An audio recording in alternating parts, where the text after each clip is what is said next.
Hi, good morning everyone. Let's get started with our next training topic, which is on SAP Java upgrade. So how do we upgrade a Java system? So in this training we'll be covering the steps to perform a Java upgrade.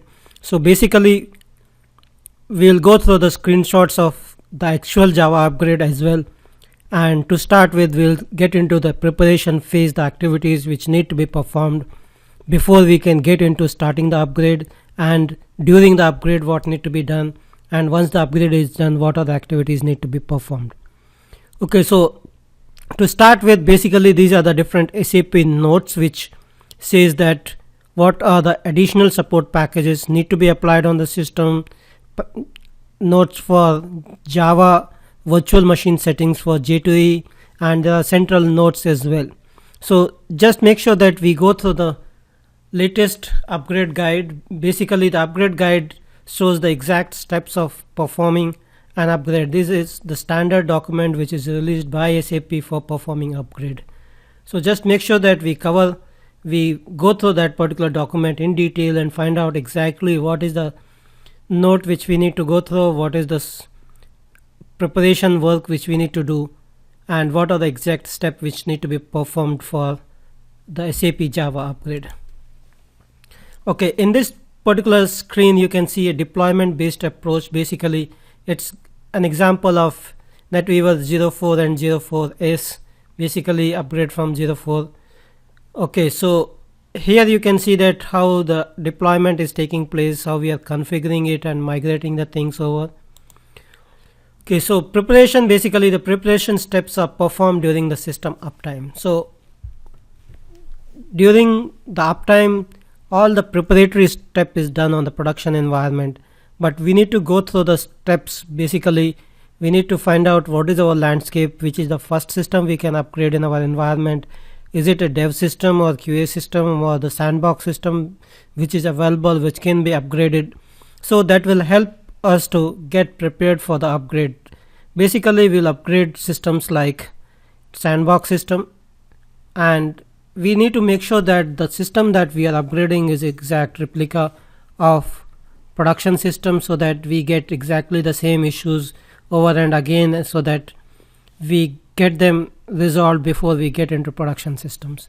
So it is extremely important because there are cases, there are chances that things get fixed in production and it may never get into dev or QA system. So just to make sure that we are performing the upgrade in a system on which we need to actually or eventually do it, so that it's basically a journey from sandbox system to dev system to QA system to production system, and all the learnings during the different systems, that is from sandbox to dev to QA to production systems, gets applied and enhanced, and the document is refreshed or updated over a period of time, so that by the time we upgrade multiple systems we are all set to make sure that we have the full learnings, all errors whatever we have encountered, all the steps, even very minute steps is also updated in the document,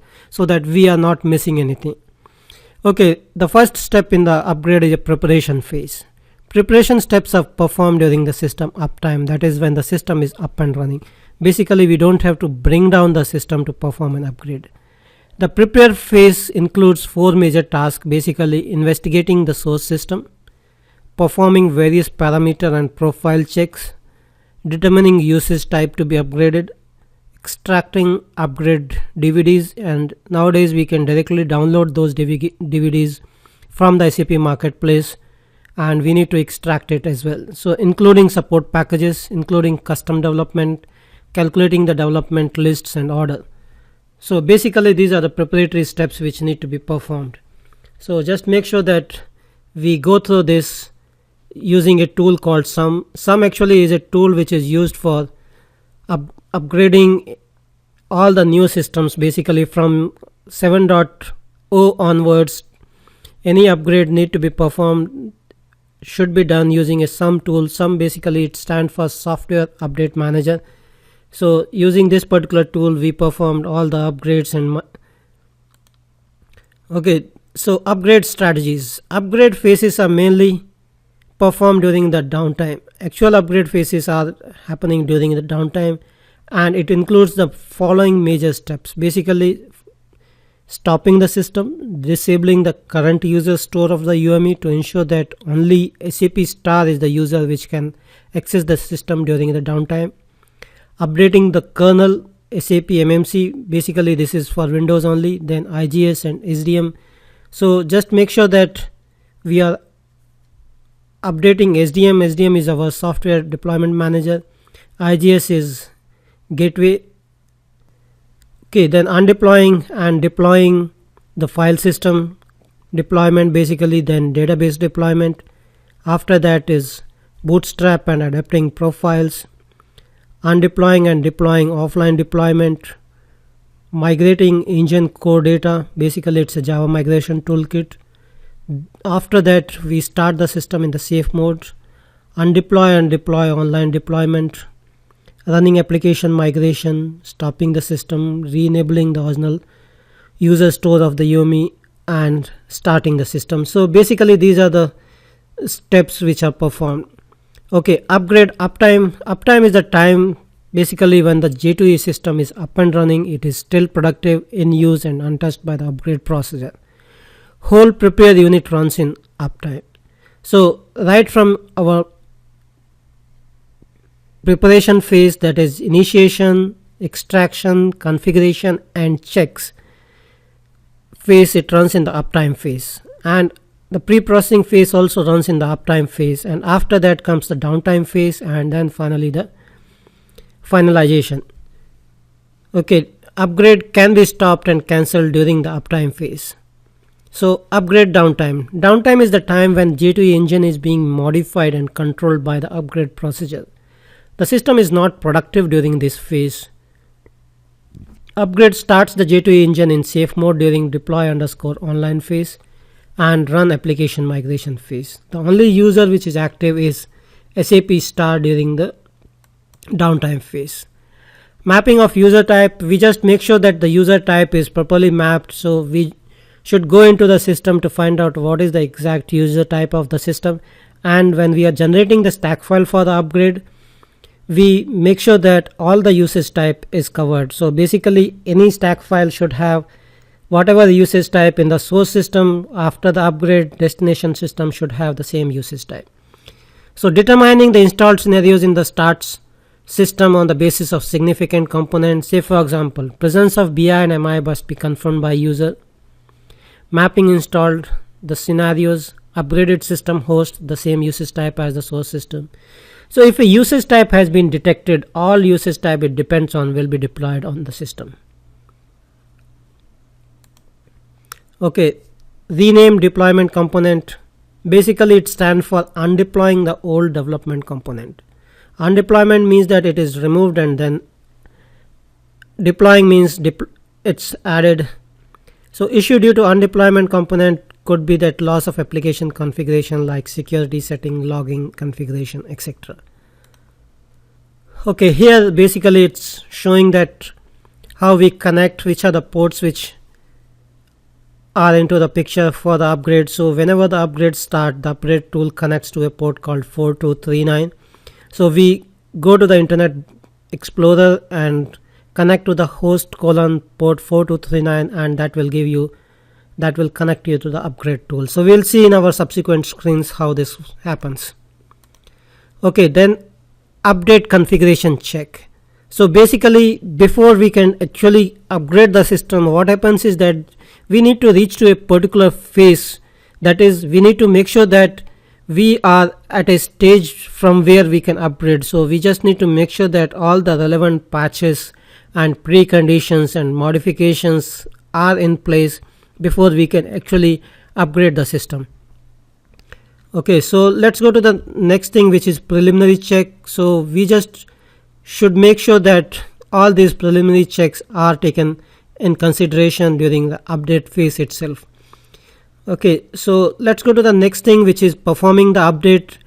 So before we can actually get into the upgrade, we need to make sure that whatever prerequisites are there, which are taken care, which are applied into the system using either we can use some tool to apply that prerequisites, or we can use the JSPM to take care of all that patches and other components. Okay, then upgrade planning. Basically in the upgrade planning, what happens is that we look into all the notes. We just go through the upgrade guide, we go through the upgrade documentation and find out exactly which are the notes which should be taken care, which should be applied into the system, or which notes we have to read before we can start the actual upgrade. So upgrade process, basically just make sure that we go through the upgrade guide before we can get into this. Then HA setup, in case if we have an HA environment, we just make sure that this is taken care. Then software versions, basically we should check that the versions that is required is available in the system. So just make sure that the versions of SAP WebAS, so this is a past, then we have NetWeaver 7.0, Enterprise Portal, KMS, Database, JDK, etc. is all taken care before the actual upgrade can start. Okay, then we need to make sure that we download the stack file, relevant stack, depending on whether we are upgrading to 7.0 or 7.3. All these are taken care before. Okay, then we download the service packs, then we download the relevant patches as well, so that we reach the relevant level in the patches. We prepare the upgrade DVDs and we take the backup of the system, so that in case if anything goes wrong during the upgrade cycle, we are covered. Okay, then it's a KMC cleanup. Basically we clean up of the universal worklist cache and undeployment of the NW admin, and finally that we need to make sure that we put this in a proper folder and from where we can run the upgrade.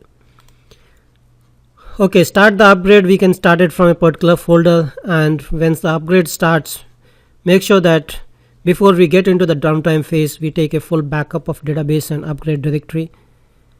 Okay, so that is about this particular thing, that is upgrade planning. Then post upgrade steps, basically we should follow the document upgrade guide just to make sure that all the post installation or the upgrade steps are taken care. We install the dialog instances, we make sure that KMC is working fine, and we perform the KMC related post activities. Alright, then this is basically about this particular upgrade process. So next thing is what we will do is we will go through the screenshot of exactly how we perform the upgrade. So basically we will see the screens from the actual scenario. Here in this particular case, we are trying to upgrade a Java based system, that is from NetWeaver AS 7.0 EHP1 to SAP NetWeaver 7.3 EHP1. So all the screens that you are going to see will be from the upgrade of this particular scenario. Okay, so log into the system with a user called cdadm, and we need to make sure that all the environment variables are correct. So just make sure that all the relevant environment variables are in place and they are correct. So most of the key environment variable is Java home, then kernel related that is dir underscore ct underscore run, dir underscore executable. So kernel related parameters are correct. Okay, so just make sure that these parameters are correct, and after that we'll connect to the database. Make sure that we shut down the Oracle instance. Okay, and we upgrade the kernel first. So process of upgrading the kernel is same in both the ABAP and Java stack. So we will cover it separately, the kernel upgrade process, and once the upgrade is done, we will restart this. We will restart the system. Okay, so the upgrade part is kernel upgrade is done. Now what we'll do is basically here you can see that we are trying to replace the old kernel files with the new kernel file. We define these two variables. So these two environment variables are defined just to make sure that the kernel identifies them correctly. We put them in the environment variable, we modify, and basically this is it. If we are upgrading in this particular case, what is happening is that we are trying to upgrade the JDBC. So the JDBC has to be at the latest version. So we need to make sure that we execute this command once we replace the kernel, we update these two variables, environment variables, and we need to make sure that we upgrade this file so that all the changes gets reflected in dbclient.lst file.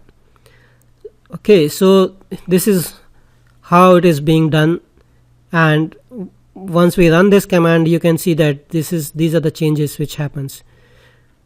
Okay, so that is about the Oracle client upgrade.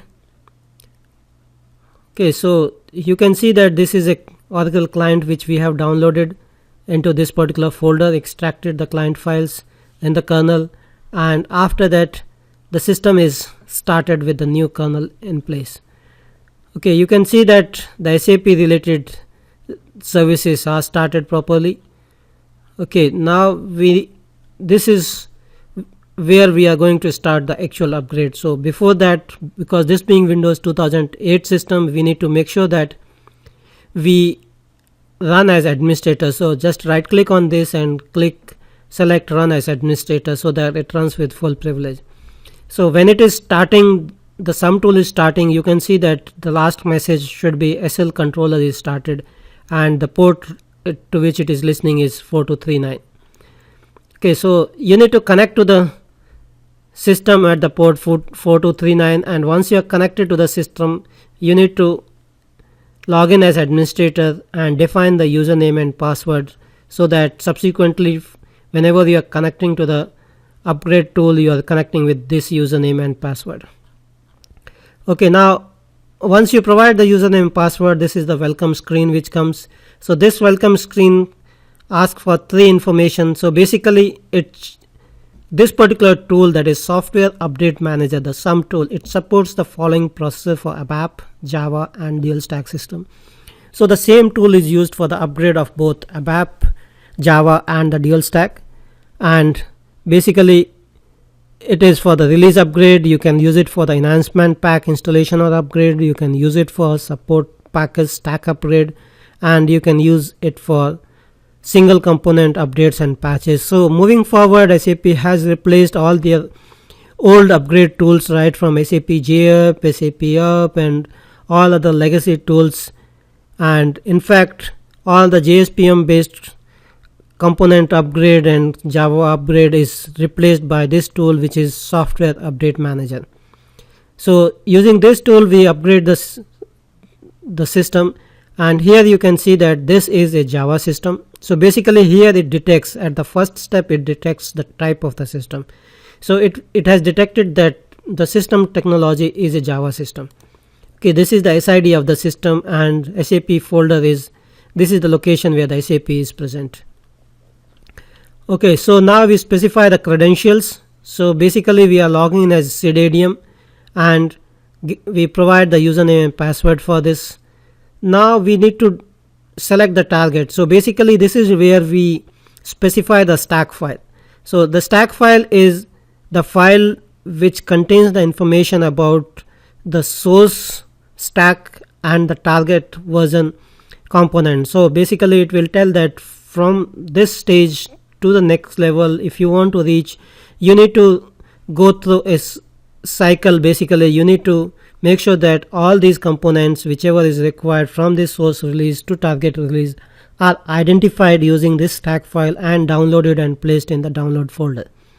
So make sure that this XML file is put in the same folder where we have all the downloaded stack or the software is present. So just to make sure that XML file is there in the same folder.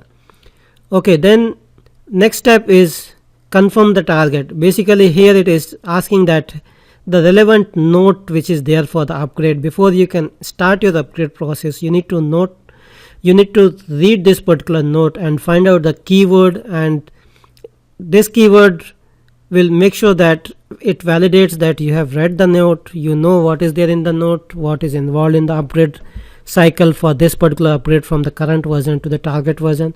You can see this is the current version and this is the target version over here.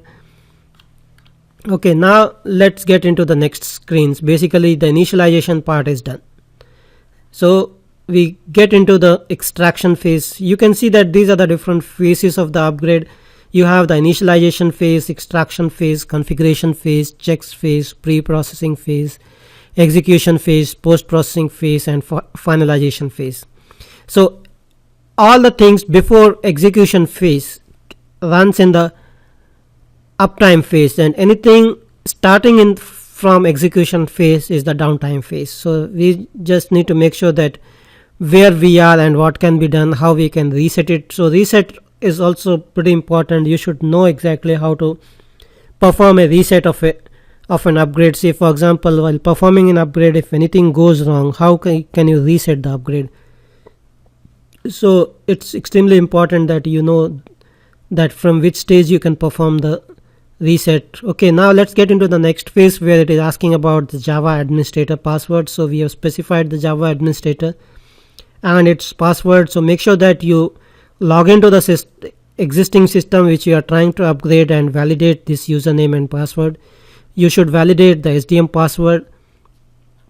Okay, once you provide that information, then you need to provide the SAP service SID password.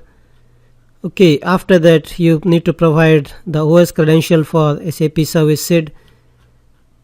Okay, then for SCS instance, basically this is extremely important that for shadow system we need to identify an instance which is not in use. So by default the system will upgrade tool will provide you the instance which is not in use, but for that to be correct the system need to be up and running. Okay, so just next make sure that these system numbers are not in use, otherwise what will happen is that it will override the existing whatever instance we are trying to reuse it. Okay, then we have specified the system.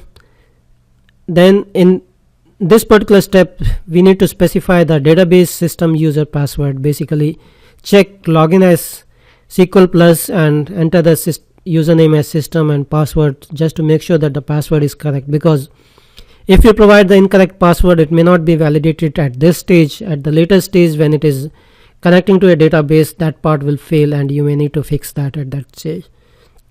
So just make sure that you validate before you provide this password. Okay, so here you can see these are the system parameters of the existing system that you are trying to upgrade. It is telling system ID is this, dual stack system false, ABAP kernel Unicode is false, database seed is this, host is this, instance number is this, instance host is this. So just make sure that you read this and make sure that that is correct. Okay, after that you need to check whether,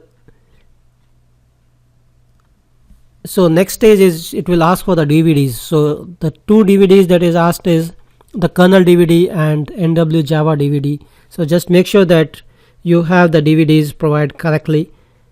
Okay, so next step is basically we get into the checks phase. So during the checks phase it just keeps checking all the different checks which are performed.